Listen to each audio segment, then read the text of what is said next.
ივანიშვილის მიწებისკენ საით წავიდე, ხო ვერ მიმასწავ? ესე წავხვალ პირდაპირ და სულ ბოლოში ჩახვალ ასფალტი თავდება. ხელმაცხინვარი გასახვევი. 10 ჰექტარზე მეტი მიწა გურჯაანის რაიონში, რომ ქვეყნის ყველაზე მდიდარ ადამიანს ეკუთვნის, აქამდე ამის შესახებ მხოლოდ კარდენახში ლაპარაკობდნენ. ბიძინა ივანიშვილის ქონებებზე არაერთხელ თქმულა, თუმცა კარდენახის ველებს ყურადღება არასდროს მიუქცევია. ეს გაშენებული ბაღები კომპანია კომპლექს სერვისის სახელზეა გაფორმებული. კომპლექს სერვისი კი ვირჯინიის კუნძულებზე რეგისტრირებული ფინსეკ ლიმიტედის საკუთრებას წარმოადგენს. ოფშორის დახმარებით, ერთი შეხედვით მარტივად ინიხბება საბოლოო და რეალური მფლობელის ვინაობა. მისი ყველაფერია ოფშორები.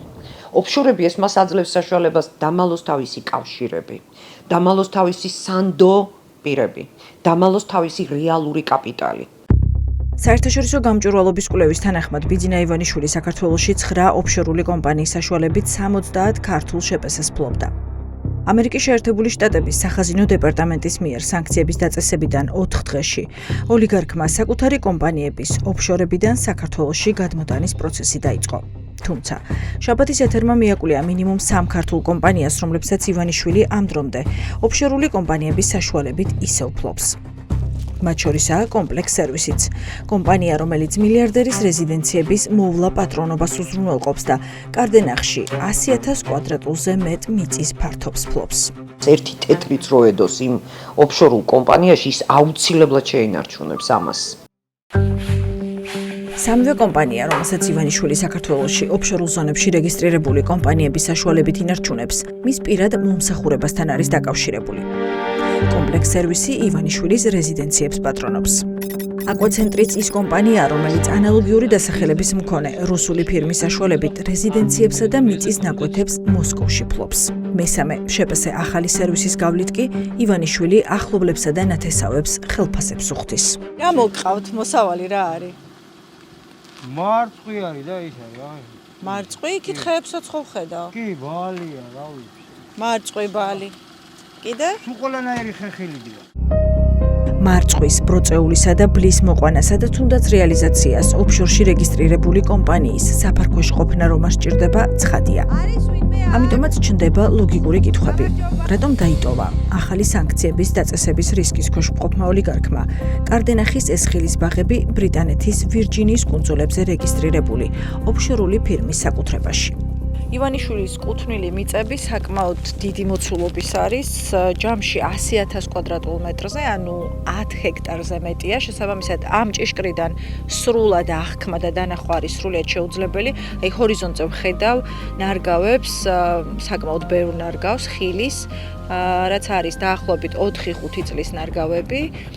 მაგრამ ჩვენ შევეცდებით ახლა რომ სრული სურათისთვის აეროგადაღების კამერით დავინახოთ სინამდვილეში რა მოცულობის უძრავ ქონებასთან გვაქვს საქმე.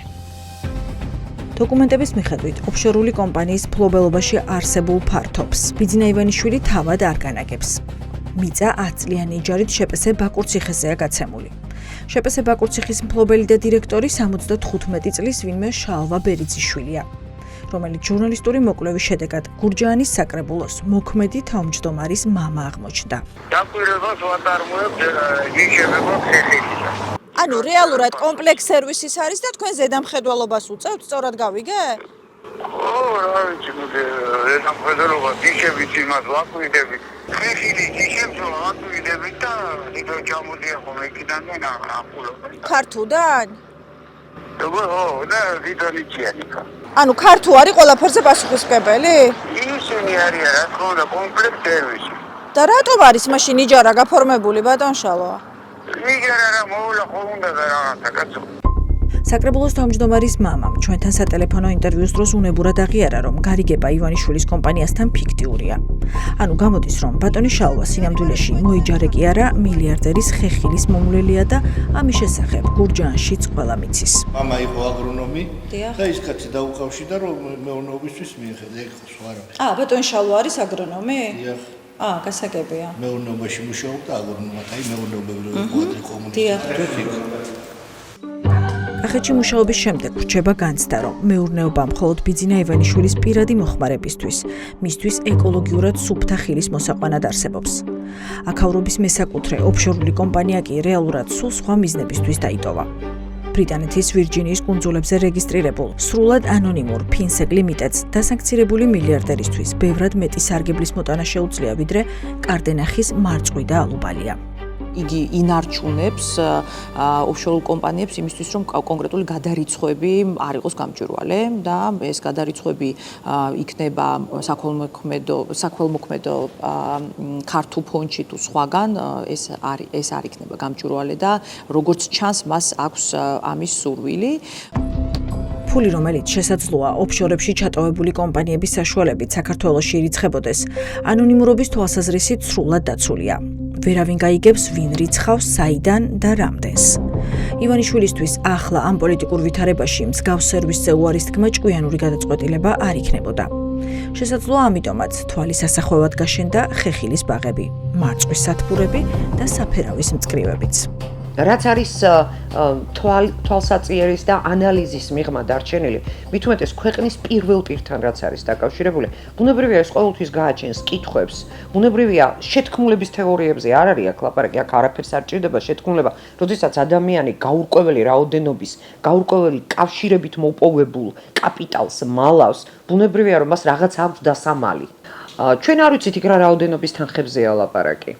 ჩვენ არ ვიცით ამავე დროს მისახელზეა ეს თუ მას ყავს შეყვანილი რომელიმე თუნდაც სკანდალური პიროვნება, როგორც მაგალითად რამდენიმე წლის წინ რუსეთთან დაკავშირებით, რუსეთის ბიზნესმენებთან დაკავშირებით იყო სკანდალური ფაქტები.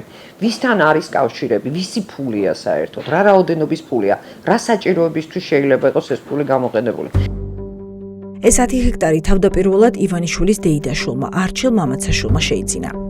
ზუსტად 7 დღეში კი ბიძინა ივანიშვილის კუთვნილ კომპანიას გადაუფორმა. მეორე დეიდაშვილის უჩას ფართობებიც ოლიგარქისას ესაზღვრება. მას ვაზი აქვს გაშენებული. ეს მიწები კერძო პირებისგან იყიდეს თუ იცით? არა, მთავრობის იყო ეს. მთავრობის იყო? ხო. თავიდან მაშინ მთავრობის იყო და იმას შეისყიდეს ბიძინა ივანიშვილის მიწაზე მომუშავე შპს ბაკურციხეს ოფიციალური დოკუმენტების თანახმად სოფლის განვითარების სააგენტოსგან 126,000 ლარი აქვს მიღებული. ამავე კომპანიამ მიიღო მიწისქვეშა მტკნარი წყლების მოსაპოვებლად საჭირო ლიცენზიაც. დააბურღა წაწყალი აქვს. სარწყავად თუ? სარწყავად როგორ წყავს, სად არის იმდენი წყალი? ერთ-ერთი ჭაბურღილი. კი, ჩართავენ, ამოვაწყალი, ეგ არის. დენზე მუშაობს, მატოლია ჩავა. ბაკურციხელებისგან ვიგებთ, რომ სეტყვის საწინააღმდეგო დანადგარიც ოლიგარქის მოსავლის დასაცავად დააყენეს. სეტყვის დანადგარიდან ისვრია ივანიშვილს. როგორ რა სისვრიან ბოდიში? აი სეტყვის საწინააღმდეგო დანადგარები. დანადგარები აქვთ რომ არ დააზიანოს მოსავლის. ხო, იქიდან ისვრიან ხოლმე ზუსტად იმ ტერიტორიაზეა და საგანგებოდ ამ ფართობებისთვის დააფუძნებინეს დიდი ალბათობით გურჯაანის საკრებულოს თავმჯდომარის მამასაც შპს ბაკურციხე. რადგან ბატონი შალვა არც მანამდე და არც მას შემდეგ არც ერთ სხვა კომპანიას არ ფლობდა. შპს ბაკურციხის დაფუძნებიდან 8 დღეში კი იჯარის ხელშეკრულება სწორედ ივანიშვილის ექსპრეს სერვისთან გააფორმა. იქ არის ყველაფერი. თუ რაშუაშია თქვენ არ გაქვთ იჯარით აღებული? იქ იციან ყველაფერი, ვის აღდა რა. თქვენ არ იცით? არის. რანაირად 10 წლიანი იჯარა გაქვთ ბოლოს 2019-ში გაფორმებული. ჩვენ ტელევიზიებს მას არ აიცემთ რომ ეს ახალი მითითება მოგცეს რომ არ უნდა გველაპარაკოთ? და ტელეფონზე ხომ მითხარით უკვე და რა აზრი აქვს ბატონში? მე ვერაფერს ვერ ანუ თქვენ არაფერ შუაში არ ხართ, რატო გააფორმეს მაშინ ეს კონტრაქტი? ჩემ იმათ საქმეა და მიდე. იმათ საქმე არის, მაგრამ თქვენ წერი ხართ თქვენი კომპანიით. არადა ჩვენს მიერ მოპოვებული დოკუმენტების თანახმად, გურჯაანის საკრებულოს თავმჯდომარის მამა თავად აწერს ხელს ჯერ 2014 წლის 31 დეკემბერს გაფორმებული იჯარის ხელშეკრულებას და შემდეგ უკვე 2019 წელს იგივე პირობებით გაგრძელებულ კონტრაქტს. თუმცა ფიქტიური გარიგების ნიშნები იურიდიული ძალის მქონე დოკუმენტშიც იკვეთება. ბატონ შალვას ბიძინა ივანიშვილის 10 ჰექტარში ყოველთვე მხოლოდ 1000 ლარი აქვს სახდელი. ხელმძღვანელობს, პატრონობს, რომ აი ყურადღება მიაქცია. უბრალოდ პატრონობს. დაბა ეს იჯარა რაღაცო გააფორმეს. სად იპოვა ოლიგარქის გარემოცვამ აგრონომი ბატონი შალვა. მასთან თანამშრომლობისას გადამწყვეტი ფაქტორი ხომ არ იყო სანდოობა, რასაც აგრონომის შვილი, ოცნების გულმხურვალე, გულშემატკივარი და რამდენიმე გზის საკრებულოს თავმჯდომარე უზრუნველყოფდა. ბატონ ვანოსთან ვარ შეგიძლიათ გადასცეთ? არ არის აქ ბატონო. აქ არის და მაგიტომ მოვედი. თუ არ არის აქ და ანუ აქ არის ვიცი და შეგიძლიათ გადასცეთ? აბა ის მეთქი მე გეუბნები. თქვენ ვისი დავალებით გვიყავით ფოტოებს ხალბატონო? დიახ. კი, ჩვენ გადაგვიღეთ და ლამაზად მაინც გამოგვაჩინეთ?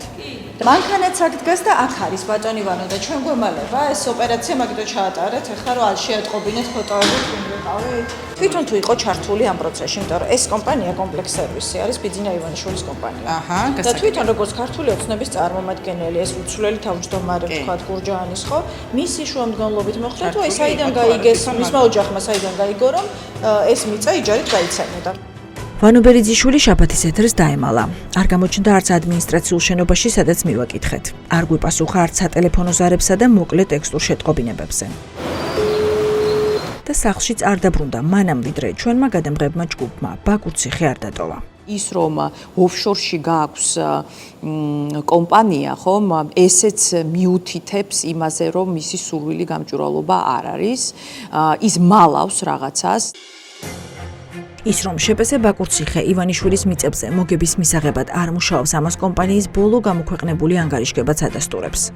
რეპორტალზე 2024 წლის 31 დეკემბერს გამოქვეყნებულ ფინანსურ ანგარიშში ვკითხულობთ, რომ ბოლოს ანგარიშო წელს ივანიშვილის მოიჯარემ ზარალი ნახა და ხარჯები წინა წლის დეპოზიტზე არსებული 159,474 ლარით დააბალანსა. ბრიტანეთის ვირჯინიის კუნძულებზე რეგისტრირებული ოფშორული კომპანიის მართული ქართული შეპესე ფინანსური აუდიტის ანგარიშში წერს, რომ მისი მოვალეობა ბიძინა ივანიშვილის საცხოვრებელი კომპლექსების მოვლა პატრონობა და დალაგება დასუფთავებაა. სავარაუდოდ ამ მიზნით არის ხელფასებში დახარჯული 2,42,000-იც. თუმცა, საიდან მიიღო 2024 წელს 6,685,000 ლარის შემოსავალი, ამის შესახებ დოკუმენტში არაფერია ნათქვამი. ინფორმაციის გადამოწმებას ახლა ივანიშვილის კომპანიების დირექტორთან, პაატა სულაბერიძესთან ვცდილობთ. ის აწერს ხელს კარდენახის მიწების იჯარით გაცემის დოკუმენტსაც. სინამდვილეში ეს კომპანია რატომ ჩარჩა ოფშორში? რა კომპანია ჩარჩა? ანუ, კომპლექს სერვისი ხო რეალურად ოფშორული კომპანიის საკუთრებაა? არ მაინტერესებს და თქვენი საკითხიც არ არის. ბატონო პაატა, სინამდვილეში სხვა რამისთვის ხო არ სჭირდება ეს ბიძინა ივანიშვილს? მარწყვის მოსაყვანად ხო არ დასჭირდება ოფშორული კომპანია? თქვენთვის დამშველობა აქვს და თქვენი საკითხიც არ არის. ეს რომ აგრომეურნეობის ბიზნესი იყოს პლანტას მსგავსად, კარდენახის მიწებზე მოყვანილი მოსავალი მინიმუმ გურჯაანის ბაზარში მაინც მოხდებოდა. აქაურ სტაჟიან მოვაჭროებამდე ივანიშვილის მარწყვს არ მიუღწევია. ივანიშვილის მეურნეობიდან შემოაქვთ ამ ბაზარში მარწყვი ბალი. ახლა აი პლანტ პამიდორი და ეს არის ხო? და ის კარდენახში რომ მარწყვი მოჰყავს? ეგ ნამდვილად არ ვიცოდი, თუ კარდენახში მარწყვი ქონდა, ნამდვილად არ ვიცოდი. აი ივანიშვილის მარწყვი მოაქვთ თქვენთან? ანუ მე საუბრები მე ვიტყვი. რატომ?